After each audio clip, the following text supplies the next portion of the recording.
Hello guys, কেউ যদি দোহা থেকে আসেন দুকান রোডে রায়ান যেতে চান তাহলে দেখেন তাদের জন্য ভিডিওটি। এই দেখেন রায়ান যাবার রাস্তা, ওই ডান পাশে আমি নিয়ে নিলাম। এই দেখেন এখন আমি রায়ানে যাব ফ্লাইওভারের উপর দিয়ে।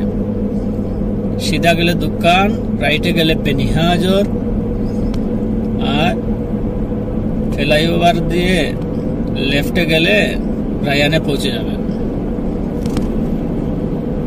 যারা চিনেন না তাদের জন্য ভিডিওটি। এই দেখেন আমি এখন রায়ানের দিকে মুভ করতেছি।